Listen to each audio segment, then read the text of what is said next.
Olá, eu sou Caio Gouveia, esse é o AmibCast. E hoje, quem vem tomar café comigo?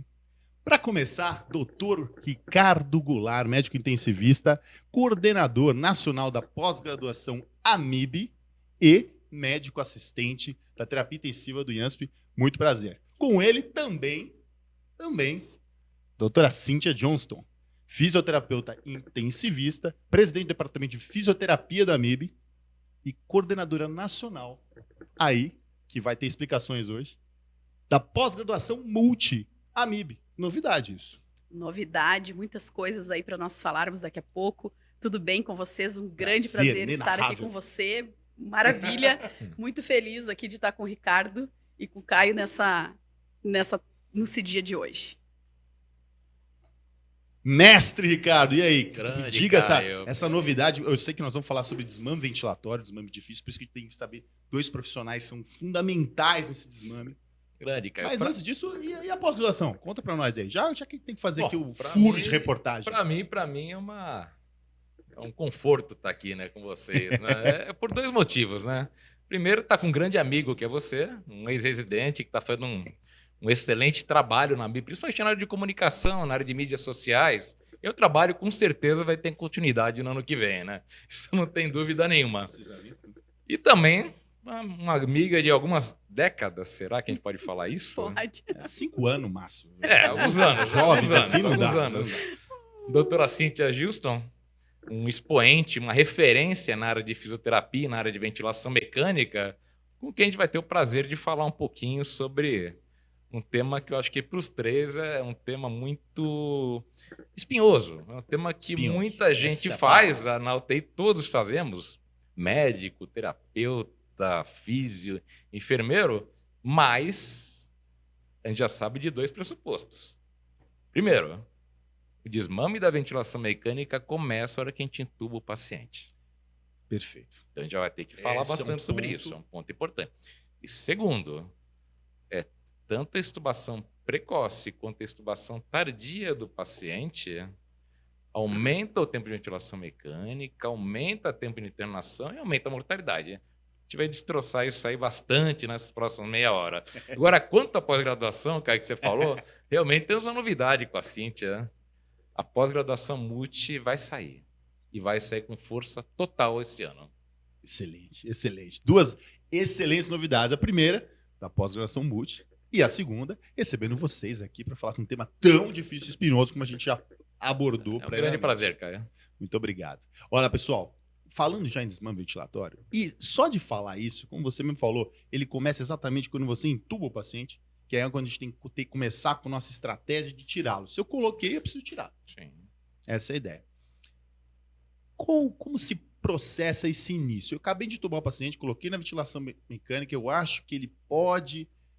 se eu estou intubando com a intenção de tirá-lo, quais são os sinais iniciais que eu posso falar? Poxa, eu acho que esse paciente está com condição de começar, pelo menos, o desmame dos parâmetros ventilatórios, tanto o desmame da fração expirada de oxigênio. Como é que a gente se dá esse clique no nosso dia a dia? Eu sei que a gente tem essa ideia, que a gente tem que desmamar logo no início, mas como se dá esse clique para vocês aí no dia a dia?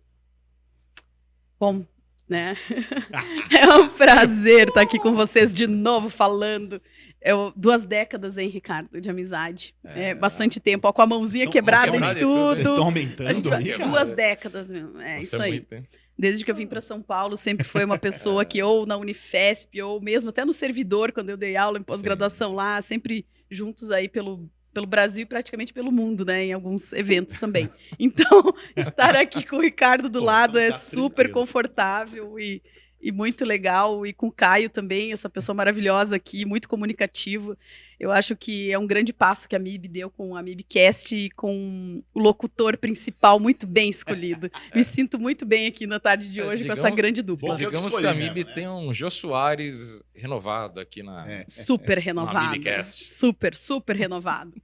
E eu achei excelente essa colocação, viu, Caio, que da questão aí do início, né? Como bem comentado pelo doutor Ricardo. É interessante que a gente tenha que observar, né, que esse primeiro momento da intubação e da permanência do paciente inicial na ventilação mecânica, ele requer um período mínimo de ventilação, que seriam aquelas primeiras 24 horas, né? Onde a equipe multi em si, né, liderada pelo médico, vai discutir o caso clínico e verificar se a doença de base em si está, né, não digo resolvida, mas estável, né? Em resolução. Seria, em resolução, né? Para que os próximos passos sejam seguidos. E os próximos passos vão depender exatamente de uma avaliação global, né, que tem a ver com os parâmetros ventilatórios, tem a ver com os gases sanguíneos, tem a ver com a doença de base, tem a ver com a condição geral do paciente, nutricional, inclusive, com a redução da analgosedação também, principalmente da sedação. Partindo desse princípio, a gente começa com a discussão multi para verificar se ele tem algum grau de aptidão, né, de respiração espontânea para sair dos modos especificamente controlados, né? Assisto controlados para daí seguir adiante. Não sei se essa também é a ideia aí do Ricardo, né? Sim, sim. E é importante pensar nisso, sempre pensar em tirar o mais rápido possível da ventilação mecânica, por quê? São 3 pontos básicos. Primeiro ponto, a ventilação mecânica com pressão positiva é totalmente anfisiológica. Nós vamos aplicar uma pressão positiva no tórax do sujeito, ou seja, aumentar a pressão intratorácica. E o tórax é uma caixa fechada, não tem coração, pulmão. E a gente vai ter repercussão. Primeira repercussão é a interação coração-pulmão. A gente vai ter uma interação no coração, podemos ter até um corpo pulmonar agudo, só que fora isso, todo organismo vai ter algum grau de sofrimento. Então, quando a gente inverte a relação, sai de uma ventilação pressão negativa, ventilação pressão positiva, a gente tem uma série de complicações que a gente tem que evitar. Por isso que a gente fala muito da ventilação protetora. Então, a gente tem que pensar em tirar o paciente o mais rápido possível disso para evitar as lesões. Tanto lesar o pulmão, quanto as lesões secundárias, a polineuropatia do dente crítico, a lesão diafragmática, as infecções, a mais temível delas é a pneumonia associada à ventilação mecânica. Então, quanto mais rápido tirar, melhor. Bom, o segundo ponto importante que a Cíntia tocou é quando o paciente está apto para sair da ventilação mecânica. Cada paciente vai ter, dependendo da patologia, uma estratégia de desmame individualizada. Não existe receita de bolo. E aí que está o segredo do desmame. Ele tem uma teoria, mas tem uma arte. E o grande segredo é o quê? É pegar essa teoria e embasar na arte para não perder o time de tirar o paciente da ventilação mecânica. Então, quando que a gente vai considerar o paciente apto para tirar? Para começar o desmame? A gente deixou ele sedado por aquelas 24 horas, até 48 horas, em alguns casos, né, como a Cíntia falou.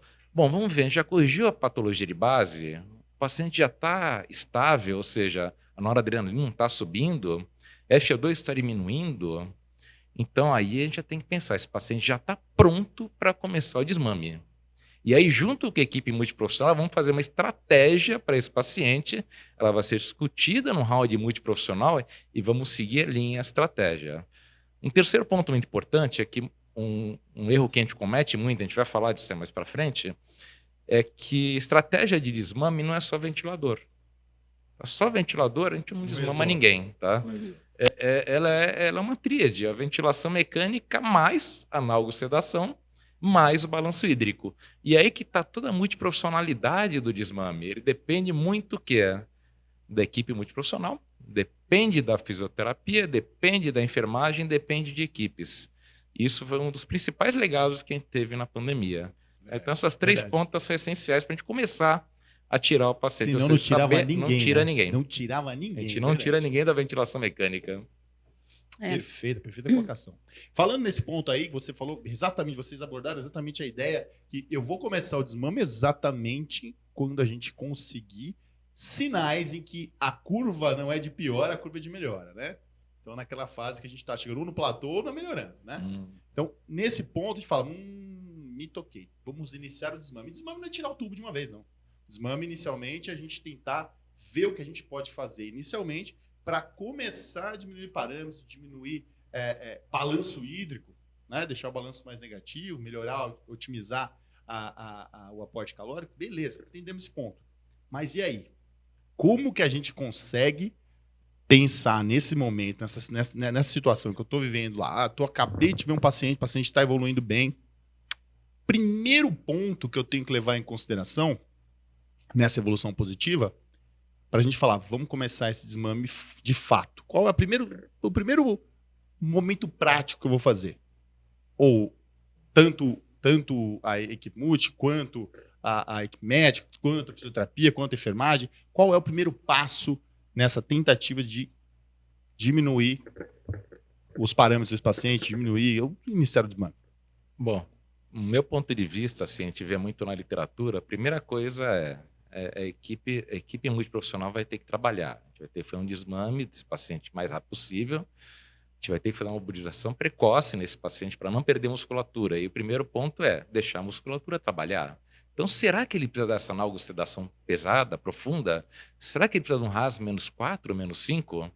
Então, para mim, o ponto básico primeira coisa, vamos diminuir a analgosedação. A analgosedação em terapia intensiva atualmente, menos é mais. Quanto menos a gente puder usar, melhor. Se eu puder deixar o paciente com o mínimo possível, que ele não fique brigando, entre várias aspas, a gente vai ver isso aí quando falar de assincronia, entre várias aspas, com o ventilador mecânico, que ele ficar confortável com o ventilador mecânico, vamos deixar. Porque a musculatura vai estar trabalhando, eu não vou perder musculatura. Equipe multi vai poder fazer uma mobilização precoce, que é essencial num desmame difícil, por exemplo. Então, assim, o primeiro ponto que eu embasaria é a analgosedação, é lógico. A gente sabe que tem muitos pitfalls, muitas armadilhas que tem no desmame, e a gente vai discutir isso aqui um pouquinho para frente, né? Então, essas armadilhas, as mais comuns são o quê? A hiperidratação, as assincronias, o excesso de analgosedação, mas a principal coisa seria o quê? Uma analgosedação. Como que a gente faz isso? Protocolo. Em excesso, né? Tá em excesso. Protocolo. Os protocolos de analgosedação são essenciais numa terapia intensiva, tá? Nesse caso, os protocolos de analgosedação são mais até importantes que um protocolo engessado de desmame ventilatório, né? Sem dúvida, e eu volto um pouquinho atrás ali do que o Ricardo falou, dentro das complicações, né? Uma das complicações principais tem a ver com a analgosedação, principalmente com a sedação por tempo prolongado, que é a questão neurocognitiva. Se eu não tiver parte neurocognitiva adequada, ou o paciente tiver delírio, e tudo isso tem a ver com o que o Ricardo falou, já começa a complicar todo o resto. Então, eu já não consigo fazer mobilização precoce, eu já reduzo um parâmetro, tenho que voltar atrás com outro. Então, a parte neurocognitiva é bastante importante. E a analgesia também, mas principalmente a sedação prolongada, ou inadequada, né, que às vezes ocorre porque os protocolos são muito bons, mas não pode engessar demais. E foi o que você falou bem, Ricardo, também, que é a questão da individualização.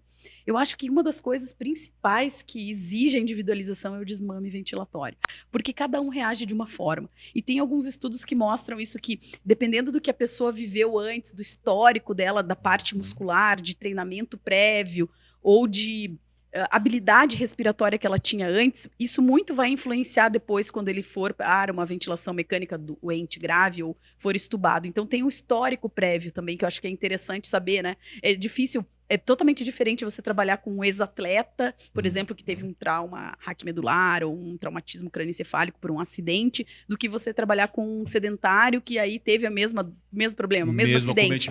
Mas ele vem com uma base diferente. E aí por isso que a mobilização precoce é importante. E eu somaria na tua tríade mais um, que é a questão nutricional. Sim. Porque a nutrição, às vezes, também eu vejo que pode ser... Peca, né? Pecamos bastante. Em conjunto. Né? Eu acho que fica com algumas limitações por diversos problemas associados, e que aí o paciente tem, às vezes, um déficit proteico importante. E a gente quer fazer o desmame, quer fazer a mobilização precoce, acelera as coisas e depleda mais proteína, mais músculo. Ele entra em rabdomiólise, por exemplo, proteólise, e aí você volta atrás. Aquele paciente que é bem no desmame até um ponto e depois tem que você partir mais ou menos do zero de novo. Não, perfeito. E então, a nutrição, o protocolo é bom, mas... né? E a nutrição é essencial quando você começa a entrar no desmame difícil e desmame prolongado. Exatamente. Aí realmente a nutrição é essencial. Essencial, exatamente. O catabolismo é uma coisa...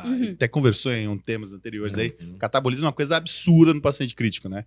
Então, rápida. Sem dúvida, o desmame ventilatório vai iniciar com o desmame de sedação.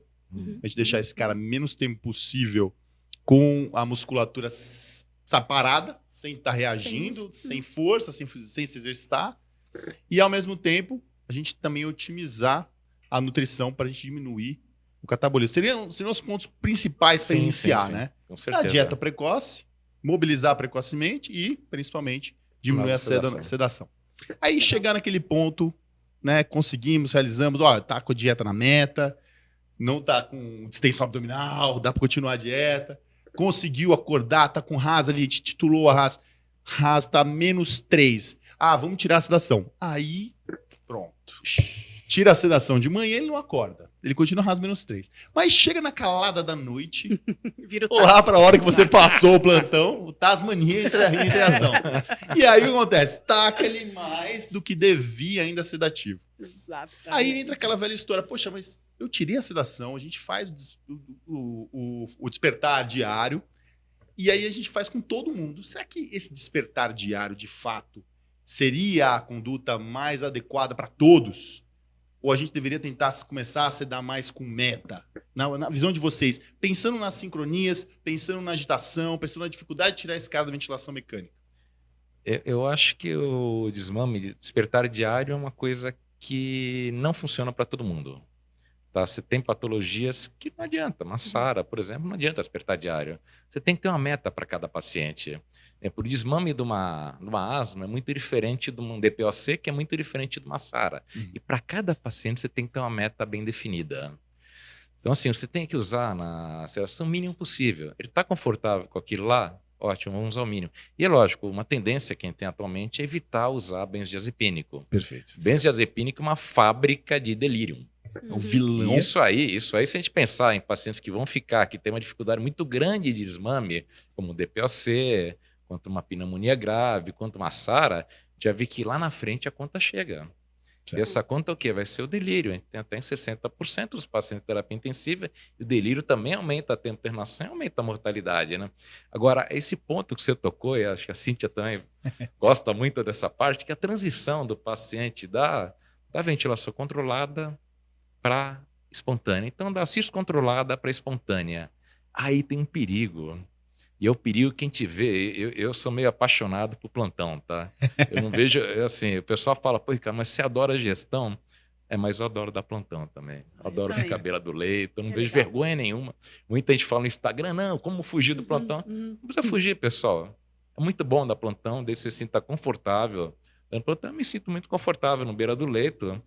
É, para mim, uma experiência muito boa. Eu posso pôr tudo que eu tenho na teoria, na prática, à beira-leito. Porque tudo que eu falo, eu sempre falo tudo que eu faço. Então, assim, eu não dou uma aula de coisa que eu não faço, tá? Tudo que eu falo, realmente, eu tenho uma bagagem... Testou, né? Testou. Eu testei. E não é um teste ruim. E o que a gente vê na prática, isso aí, essa retirada de sedação, a gente vê que tira a sedação, o paciente começa a brigar com o ventilador. São as famosas assincronias.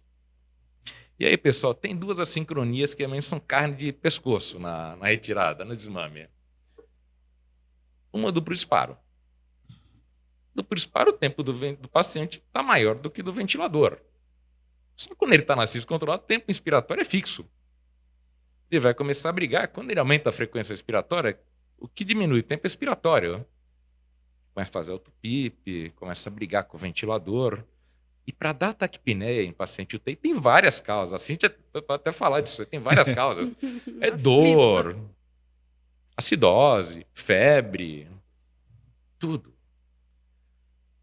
E o que acontece à noite? O paciente briga com o ventilador, a gente fez um trabalho, uma estratégia durante o dia, o plantonista chega à noite, cede o paciente. Exato. Perdemos tudo. Foi tudo para trás. Perdemos tudo. Não, pessoal. Quando o paciente está brigando no ventilador, a culpa não é dele. A culpa é nossa que não está sabendo mexer no ventilador ou controlar a causa. Primeiro, ver a causa clínica que leva a isso. Vamos ver o que a gente pode mudar. Segundo, não mudou? Vamos discutir junto com o pessoal da físio que estratégia que a gente pode usar, mudar a modalidade para aquele paciente ficar mais confortável. Em último caso, aumentar um pouquinho a sedação. Mas em último caso só, tá? E tem uma outra sincronia que é pior ainda. É o disparo ineficaz. Disparo ineficaz tem duas causas. Ou falta musculatura, ele não consegue disparar o ventilador, é autopipe. Aí a gente tem que, se falta o pipe, a gente consegue corrigir. Agora, se faltar musculatura, é um pouquinho mais difícil. Tem que ter muito cuidado com essa primeira armadilha que a gente tem na pitfall total. Primeiro total, pitfall que a gente tem que tomar cuidado. E nisso daí de sedar o paciente, a gente perde todo aquele trabalho, toda a estratégia que a gente faz junto com a equipe multi para tirar o paciente da ventilação mecânica. A gente não pode cair nessa primeira armadilha, tá? É armadilha mesmo. Agora, eu sou muito complicada com o negócio de horário, sabe? Eu acho que tudo que tu impõe muito horário não é legal. Então somos dois.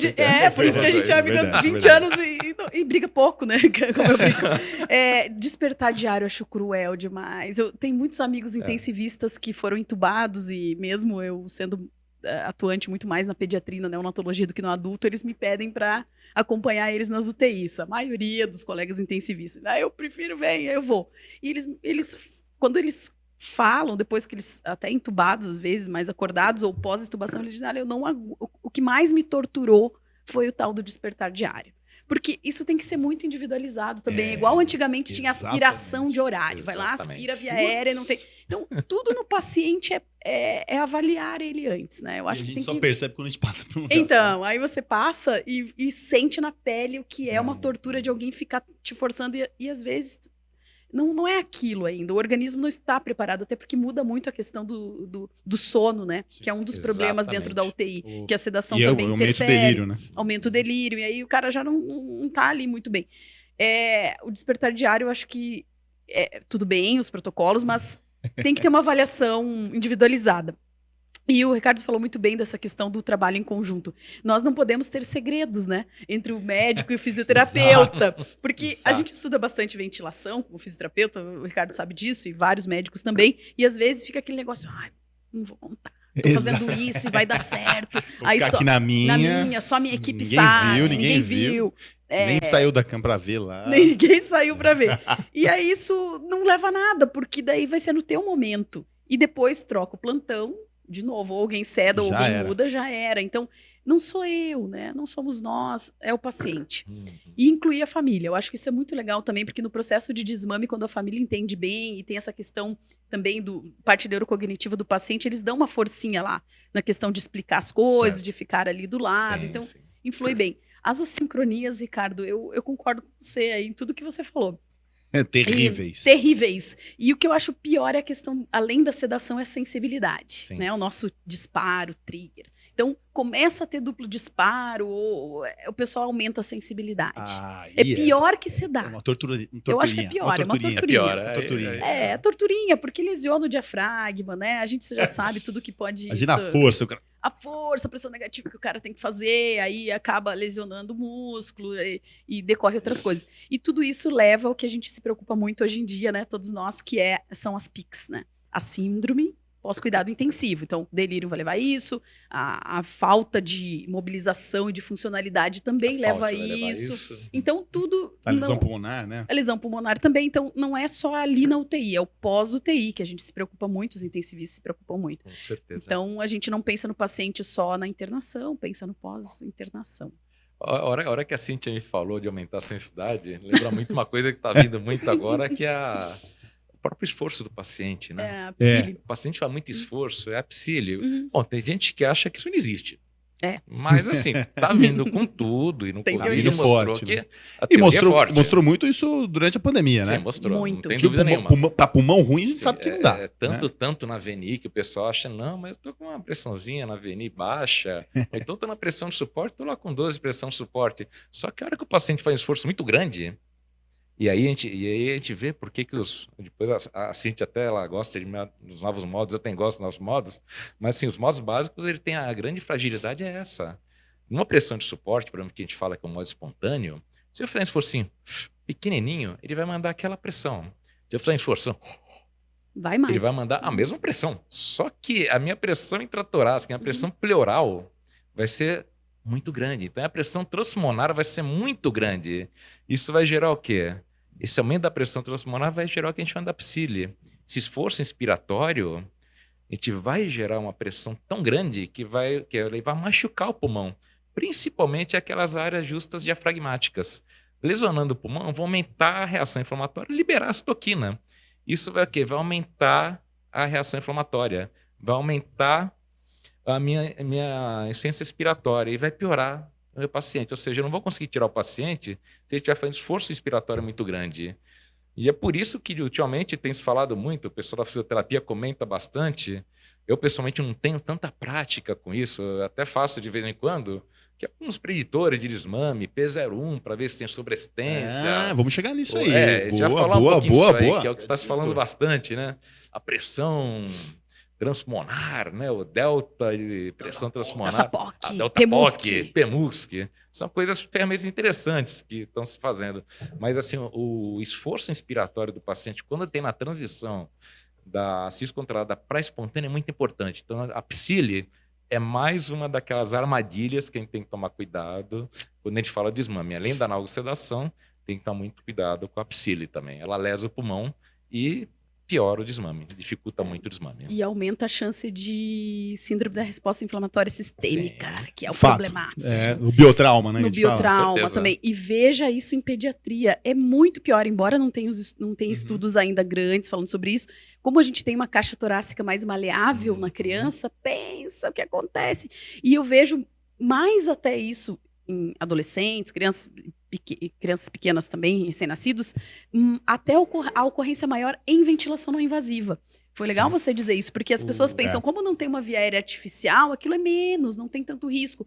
Não é bem assim. Eu vejo muitos pacientes desconfortáveis na não invasiva pós-estubação, porque a gente passou, né, do desmame, vai usar algum preditor, estuba, faz o teste de respiração espontânea. Alguns têm fatores de risco, vão usar a ventilação não invasiva pós-estubação. E principalmente, sabe o quê? Rampa mal selecionada. Em ventilação não invasiva. Para mim, a VNI é uma fábrica de assincronia e de vírus se for mal utilizada. A gente vai falar sobre isso. Boa, vamos chegar nisso agora. Vamos chegar nisso agora. Vamos. Fazendo aquele resumão, a gente falou que os pontos de desmame principais é cura a doença, resolveu ou em resolução. A gente conseguiu que o paciente esteja bem nutrido, chegando na meta nutricional, sem distensão abdominal, sem nada, conseguindo progredir a doença, enfim, diminuir o catabolismo. Segundo ponto, balanço hídrico negativo. Não ficar dando furosemida direto, mas a ideia é deixar o balanço negativo, né? Esse é o ponto importante. E o outro aqui, mobilização. Conseguimos fazer tudo isso e a grande arte de tirar a sedação. Não tirar, mas assim, tentar setar por metas. Tentar chegar no RAS pouco a pouco, diminuir esse RAS, né? Subir esse RAS pouco a pouco para a gente conseguir superficializar lentamente o paciente, para não ser também aquela sessão de tortura, como a gente falou, do despertar diário. Beleza, conseguiu, tudo deu certo. Já passamos ele para PSV, ou PAV, ou um modo espontâneo. E aí chega aquela situação. É hoje. Ser ou não ser? Vamos desmamar. Vamos colocar no TRE, que é o teste de respiração espontânea, né? Como é que se dá? Nós temos duas possibilidades principais de teste de respiração espontânea. Para a gente explicar um pouquinho, porque teve alguns trabalhos mostrando, comparando o tubo T e a PSV, tal. Qual seria, assim, o modo ideal? Será que a gente pode usar os dois ainda? Tem espaço para os dois? Tem. Realmente, primeiramente, os trabalhos de Estevam comparavam tubo T de um lado, pressão suporte de outro, SMV. A SMV se mostrou ser o pior deles, não tem dúvida nenhuma, até se tirou. Então, até na nossa recomendação, está lá, evitar usar o SMV. Sobrou tubo T e pressão de suporte. Vários trabalhos depois, inclusive uma meta-análise que saiu há 2 anos atrás, mostrou que não tem muita diferença em relação ao desfecho entre eles. Então, tanto faz, assim, atualmente, você tirar o paciente, fazer o TRE, você teste de respiração espontânea, desde que esteja naquelas condições que a gente já falou, o paciente estável, um certo nível de consciência, não tiver drogas ativas aumentando, não tiver uma FO2 muito alta, tanto faz deixar ele com a pressão de suporte em 7 ou 6, por exemplo, com PIP de 5, quanto deixar no tubo T. Tá? O tempo também varia muito. Você pode deixar de 30 minutos a 1 hora. Não tem diferença no desfecho. Particularmente, eu prefiro 30 minutos. O paciente passou, a gente vai ter alguns parâmetros que a gente vai analisar, mas principalmente a clínica do paciente. Se tiver tudo ok na clínica do paciente, naqueles parâmetros que a gente vai analisar, ótimo, vamos estubar esse paciente. É lógico, algumas pessoas preferem, o paciente é cardiopata, vamos deixar no tubo T, já que a gente vai tirar a pressão positiva, e a hora que a gente tira a pressão positiva, ele pode fazer um edema agudo, se for o caso, ele vai fazer. Mas se a gente considerar que esse paciente cardiopata, ele é candidato, logo que você estubar ali para a VNI, e a VNI é o tratamento Para qualquer edema agudo, pode se desmamar também na pressão de suporte, comigo. não tem problema. Então, isso que me pega. Então, assim, você pode desmamar. A gente já vê que atualmente, eu pessoalmente, na pós-extubação, assim, aquele paciente que passou no TRE, não usar a VNI em pacientes selecionados é má prática. Acho que a VNI veio para ficar. Tanto a VNI quanto o cateter nasal desfluxo. Alguns pacientes é má prática utilizar. Uhum. Então, assim, realmente, eu estubo tanto com tubo T quanto com a pressão de suporte. Não tem diferença em relação ao desfecho. Agora, eu gostaria de ouvir a Cíntia, que ela tem uma vasta experiência. Não só com adulto, mas como os pequenininhos. E eu com tô... adulto e com criança. Estão me chamando aqui e falando assim, ó, você precisa fazer algo pediátrico também. Agora eu tô fazendo um mix. Tô fazendo um mix. O mix é super legal. Eu adorei essa iniciativa. Até porque, O mix, né, a gente adulto, mistura... pediatria e neonato. E neonato, são no mix. E ainda pode pôr a gestante, hein? Que a gente tem também a Opa, experiência os dois. Verdade. Que também é legal, isso já é outro papo que muda um pouco. Mas em pediatria e neonatologia tem estudos que comparam também nessa dupla aí de teste de respiração espontânea em tubo T, impressão de suporte e CPAP. Porque CPAP é muito usado em recém-nascidos, porque mantém a caixa torácica estável. E a área transversa da traqueia, porque como é muito maleável, eles tendem a fechar, então tem uma explicação, né? Mas o PALIC 2 acabou de sair, que é um consenso internacional, vários brasileiros participaram, e eu estou ajudando a fazer a tradução para o português, vou participar na versão agora de português, e se considerou que não tem diferença também em impressão de suporte e teste e no teste de respiração e tubo T. Mas por consenso de grupos e por isso que é difícil às vezes você pegar práticas de vários países e querer fazer um consenso único, por isso que agora eu quis fazer também a parte brasileira da coisa, ficou um consenso de que CPAP é superior, mas sem estudos que comprovem isso. O desfecho, né? O desfecho não tem como a gente saber porque não tem estudos que comparem de fato e que sirvam para todas essas populações que vão variar desde, sei lá, 22, 23 semanas de idade gestacional, um prematuro de 360 gramas, até um adolescente lá de 17 anos. Então, fica difícil você dizer isso. Na prática clínica, o que eu percebo? CPAP em recém-nascido, sim, é melhor, por causa da questão que muitas vezes eles têm escape, não usam balonete, né, cuff, e aí a pressão de suporte para eles não funciona bem por causa disso. Tem muito escape, e aí precisa de muita compensação, a cânula tem um diâmetro muito pequeno, aí você precisa usar pressão de suporte muito elevada para compensar a resistência do cânula, e aí começa um rolo. Então, é melhor você usar aquele CPAPzinho de 5, 6, eles vão bem, fazem o teste no recém-nascido de 5 minutos. 5 minutos. Papum! Um sexto. Bem, puf, saiu. Na pediatria, aí vem essa coisa. Pode ser CPAP, pressão de suporte, ou pode ser tubo T. Muita gente ainda usa tubo T. A pressão de suporte, quando a gente consegue fazer em alguns pacientes que não tem tanto escape, vai muito bem. Eu gosto muito da pressão de suporte. Sou mais fã na pediatria da pressão de suporte. Mas tem muito essa linha do cardiopata, que eu concordo plenamente com vocês. Isso me deixa nervosa, porque eu penso, ele não vai ir para... Ele é fator de risco, ele vai ir para VNI depois. Então, qual o problema de eu usar pressão de suporte? Se tem, né? Se tem VNI. Então, acho que mais esse ponto aí. Mas não muda muito aí da questão do adulto. A gente está esperando que saia, talvez na próxima gestão da MIB, o consenso de ventilação mecânica da pediatria. É uma preocupação que eu tenho muito grande, assim, é que muitas vezes, né, o pessoal se atém muito aos parâmetros, né? O índice de respiração superficial, não está menor que 105, a Pmax não está menor que 25, 30, P01. o índice integrativo, o P01. O P01 é interessante, né? Que a gente vê, tá maior que 4. Não, esse paciente tá com overesforço aqui. Não. Então esse cara não, vamos aumentar a pressão de suporte. E muitas vezes a gente se baseia em número e posterga uma extubação. Exato. A gente tem que ver que, assim, qual que é a ideia? 70%, 80% dos desmames são desmames simples, ou seja, sai no primeiro TRE. Então tem que simplificar o desmame. Olha o paciente está indo bem, olha o paciente. Quando que ele vai falhar o TRE, ele vai ficar sudoreico, ele vai ficar taquipneico, ele vai inverter o padrão respiratório, a saturação vai cair. Clinicamente a gente consegue ver. Hipertensão, exatamente. Né? Sinal de aumento de esforço respiratório. Você já sabe que o negócio está ruim. Bom, alguns pacientes vão ser um desmame difícil, vão precisar de 3 TREs ou 7 dias, mas aí é 25%, aí vai ter que ser uma estratégia um pouquinho mais diferenciada. Aí vai ter que ser em conjunto com o pessoal da fisioterapia, a gente vai ter que fazer uma estratégia mais diferenciada para esse paciente. Desmame prolongado, aí sim. Aí é mais de 3 TRE, mais de 7 dias, é outra história. Aí é outro Amibcast. É outro Amibcast. Mas a maioria, quase 80%, é desmame simples. Então tem que ser rápido. Então, desmame pode simples, postergar. quanto mais rápido, melhor. Melhor. Não vamos nos prender muito Vamos simplificar o simples. a dados pequenininhos. Tal. Eu Sim, fiz esse aqui, bota aquela tabela de 375 dados ali pra ver. Acho que não vai dar. Aí vira aquela história do Swangans. É um Swangans pra desmamar o paciente, né? Você tem aquele monte de dados, vai fazer o quê com isso aqui agora?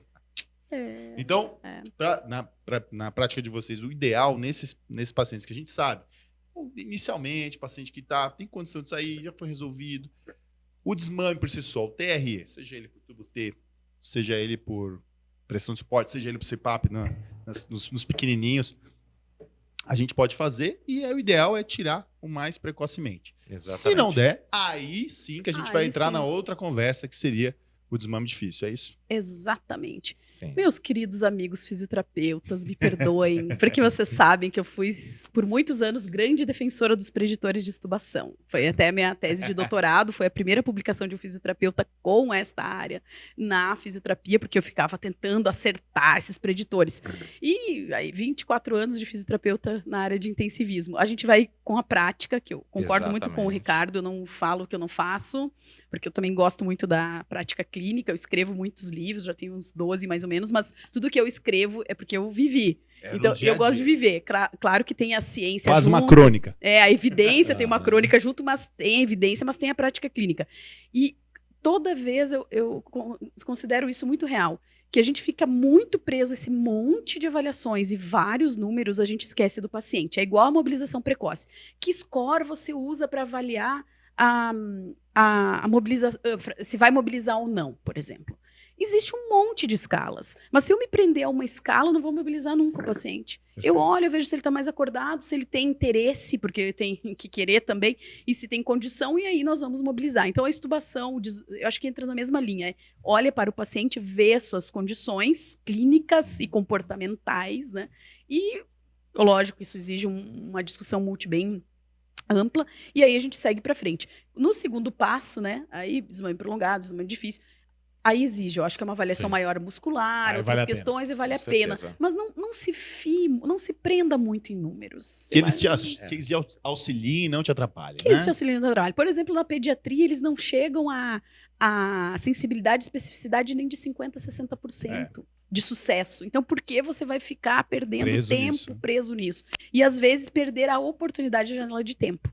Porque as coisas mudam. Isso é importante. Quando você vê um cara que pode falhar, normalmente essa falha tem algum motivo. É uma infecção, é uma PAV que ele fez agora. E aí é essencial, Caio, assim, você faz o TRE, tem dúvida nenhuma, assim, o preditor é importante. Às vezes a gente faz realmente os preditores, ainda mais quando é um paciente de alto risco, faz preditores para ter uma ideia. E depois um deles eu queria até que a Cíntia desse uma desmistificada, que é o leak test, né? Eu queria que ela desmistificasse para mim, não dar a minha opinião disso aí, mas depois eu vou dar a opinião. Para mim ele não é um teste preditor. Vamos deixar vocês. Mas assim, uma coisa importante, a gente não combinou Caio, ainda, bem que a gente sabe. Não é nada combinado. Mas uma coisa importante, Caio, falhou no TRE, a causa tem que ser definida. Perfeito. Isso é importante. Tem só 5 causas. Ou é cardíaco, ou é respiratório. Respiratório não é quem trata bem nosso pulmão. A Cíntia trata bem os pulmões dela. Então, raramente não vai ser respiratório. Ou é muscular. Ele não tem músculo. A gente não sabe disso. Ou é neurológico. Ou é psicológico. O paciente está em delírio. Só quem tem que saber a causa. E aí pode entrar alguns fatores adjuvantes. Por exemplo, o eco. Sim. A gente pode fazer um eco para ver, será que o coração dele está bom? Será que ele não subestimou alguma insuficiência cardíaca, pulmonar? E aí vai o eco e vai o ultrassom. O ultrassom pode ser feito em 2 fatores aí. Eu não tenho muita experiência com ultrassom, realmente. Mas ultrassons pode fazer o diafragmático, eu já vi muito lá na escola fazer, eles fazem ultrassom diafragmático paciente DPOC, e a gente consegue ver muito bem a espessura do diafragma e o estiramento diafragmático nas linhas naes. E se o paciente está com muito tempo de ventilação mecânica, é que nem a múscula, que nem meu dedo. Aqui, a hora que eu tirar essa tala, vai ficar uma droga. A musculatura está cansada. Toma meu cartão. Eu vou ter, meu cartão. Eu vou ter que passar na Cintia, ela vai me fazer uma fisioterapia para recuperar, né? Não é minha área, mas vamos lá. É a mesma coisa da ventilação mecânica, né? A hora que o diafragma fica parado, ele atrofia. Atrofia e não tem força. Então, às vezes, isso aí pode ser a causa da falha da ventilação mecânica. O delírio é uma causa muito comum da falha do TRE. Uma das campeãs, né? Uma campeã. Acho que é O que campeã. quem tem com delírio? Não muita coisa. A gente tem que primeiro fazer o diagnóstico. A gente aplica lá o questionário, né? O CAN ICU. A gente vai lá, aplica, diagnostica. Como que a gente vai tratar? Posso tratar com o Precedex ou similares. Posso usar metadona, posso usar os similares. Tem várias técnicas, mas tem que tratar. O problema está no psicológico. Bom, até que nem a Cíntia falou, às vezes deixar a família do lado ajuda. Família conversando com o paciente ajuda. Uma visita mais harmonizada, assim, uma coisa mais pessoal ajuda. Mas tem que dar o diagnóstico. E falhou? Vamos deixar no máximo 24 horas, corrigir essa falha e no dia seguinte tentar tirar de novo da ventilação mecânica. A gente não pode, falhou, então vamos voltar para a controlada. Não. Aí começa. Vamos voltar para uma pressão spot do jeito que ele fica confortável. Perfeito. E depois tentar, no máximo 24 horas, tentar. Agora é lógico, falhou, a luzinha amarela acende. Esse paciente tem algum fator de risco. E aí a estratégia junto com a fisioterapia tem que ser uma coisa mais avançada. Aí talvez os preditores tenham uma certa importância para a gente ver, peraí. Exato. Falhou clinicamente. Podem ajudar, né? Pode ajudar um pouquinho mais, tá? Lógico, sempre com a clínica do lado, né? A clínica é soberana nisso aí. Perfeito. Porque são importantes os preditores nessa hora, porque eles vão avaliar a questão do trofismo, a gente pode avaliar, a gente avalia força e elastância. Então, num primeiro momento pode não ser o mais importante, mas depois, nesses problemas, eu concordo bastante com você. E a questão do Ehrlich, né? Eu não acho que Ehrlich test. Eu não acho que ele seja um preditor. Eu acho que as pessoas confundem muito isso. Estubação, O que você vai ver ali? Se tem um escape de ar, sim ou não. Se não tem, pode ser que ele tenha alguma alteração de via aérea superior, um edema, alguma coisa que possa prejudicar um pós-estubação que precise de uma inalação de alguma coisa depois, ou de alguma outra medida, ou de um melhor posicionamento. Mas ele não vai te determinar se tu estuba ou não o paciente. Eu acho que não é bem assim. Não vai impedir a estubação. Eu também, às vezes, tenho uns fights, assim, beira-leite com isso aí. Tem os fightzinhos. Porque, não tem escape, então não vai estubar. E na criança, isso aí é veemente. Aliás, o delírio em criança é interessante falar, porque em 2009 saiu um trabalho importante, eu tenho ele bem em mente, porque a gente fala bastante disso nas aulas, em 2009 da Pollack, que publica bastante em pediatria, mostrando que delírio ocorria em 1% das crianças em UTI pediátrica. E aí isso ficou meio que uma ideia, mas foi num tempo muito, 2009, e se subestimou. Estudos agora, o delírio em pediatria, atualmente mostram 63% de e ficou ocorrência. Mais próximo, né? 63% está bem próximo do adulto. Tu vê que interessante, né? Então coisa, tem que pensar nisso também, não pode esquecer de hábito. De métrica, né? Eu realmente não esperava tanto também. Então, também não, de 1% para 60%. De 1 para 60%, mudou muito a frequência, por isso que tem muitos grupos estudando muito As crianças estão estressadas também. Poxa, burnout infantil.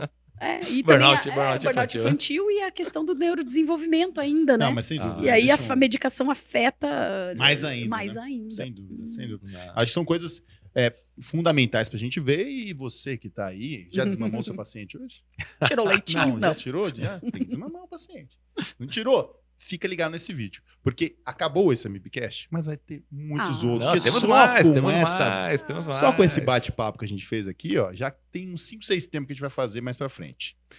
Pra finalizar, palavras aí sobre o desmame do Dr. Ricardo, doutora Cíntia, por favor, à disposição. Bom, só uma coisinha assim. Lógico. Passando no TRE, perfeito, vamos estubar. Tá? Yes. Aí tem que ter 3 coisas. Nível de consciência, secreção, se tem muita secreção, nem a capacidade de tosse. E aí é importante a equipe multi ficar em cima. Porque se ele não tem nenhum desses 3 fatores, ótimo, o desmame vai ser liso. Se ele tem os 3 fatores, não desmama. Não tem nível de consciência, a gente vê pelo Glasgow, ordenar, levanta o braço, abre a boca. Se ele não tem tosse ativa, e tem muita secreção, não vai desmamar. 3 fatores não desmama. 2 fatores, a chance de dar certo é 30%, dá para tentar. 1 fator de risco, 70% de chance de dar certo. Tá? Nem um fator de risco, 80%, 90% de dar certo. Outra coisa que é muito comum, na minha UTI, a gente estuba, não tem reintubação. Opa, tem alguma coisa errada aí na tua UTI. Não precisava ter sido intubado. Ou não precisa ser intubado, você está postergando todas as intubações, tá? Porque a taxa média de reintubação é em torno de 10% a 15% pelo menos, tá? Então, se você está na tua UTI e tem reintubação, não fica triste. O normal é 10% a 15%. Sua UTI está certinha. Taxa zero não existe. É que nem PAV zero. Não existe. Tá? Então, pessoal, assim, para extubação, primeiro, saber selecionar o paciente que possa começar o desmame. Segundo, cuidado com a analgosedação. Menos é mais. Terceiro, a sincronia. Saber cuidar e não sedar o paciente. E quarto, a hora que fizer o TRE, se o paciente for de grupo de risco, utilizar a VNI. A VNI veio para ficar, o TRE. A VNI em paciente de fator de risco é essencial. A pessoa não postergar a extubação do paciente, tá? Sabe que tanto a extubação precoce quanto a tardia vai piorar o prognóstico do paciente. Então, vamos extubar na hora certa. Ficou a dica, hein? É verdade. tentar, né? Eu acho que de tudo que a gente tirou até aqui, esse é o ponto mais importante. Vamos extubar na hora certa. E simplificar o desmame. Simplificar o desmame e extubar na hora certa. Porque me preocupa muito as tecnologias. É mais indicador, é mais parâmetro, é mais modo ventilatório novo. É muita máquina. É muita máquina. É muita máquina. Muita de todas essas máquinas, o que eu mais gosto é o ultrassom. Que esse eu faço também, inclusive, nos recém-nascidos, ultrassom diafragmático. Esse veio para ficar. Esse é legal, porque você visualiza, você muda um parâmetro, você vai mensurando, você vai vendo o que aparece ali, e realmente ele tem uma boa sensibilidade e especificidade, eu acho. E tem estudos aumentando nesse sentido do desmame e extubação. Mas, no geral, eu concordo totalmente com o Ricardo. Quero agradecer bastante a oportunidade de nós estarmos hoje juntos aqui. Passou voando. Vai se repetir, fica tranquilo. Espero que sim. Queria parabenizar muito o Caio. Você sensacional. Acho que você está no lugar certo, na atuação certa, porque você obrigado. É muito repórter. Tá gravando isso. E isso é muito espontâneo. Eu acho que é um momento legal, sabe, da gente discutir coisas que são frequentes em terapia intensiva de uma forma light, né? Sem pressão. É uma forma informal, né, Caio? É uma forma informal. E assim, a grande vantagem que eu vejo do Amibcast é que você pode passar, além da teoria, conteúdo. Exato. Um conteúdo assim, numa forma informal, batendo papo, passar a experiência de quem tá aqui. Vai fácil, né? Vai fácil, é fácil. Eu vi gostoso. Que vários nomes vieram pra cá e passaram a experiência Mas deles. com o time que a gente tem aqui, né, cara? É fácil, ó. Divertido. Aí, gente. Opa, com certeza. Muito bom. Muito obrigado, Caio. Pessoal. Parabéns, Fiquem Caio. ligados. Teremos mais. Tanto o Ricardo quanto a doutora Cíntia estarão aqui nos próximos. Porque não perca. Se você não se inscreveu, se inscreva. E até mais. Quem vem tomar café comigo?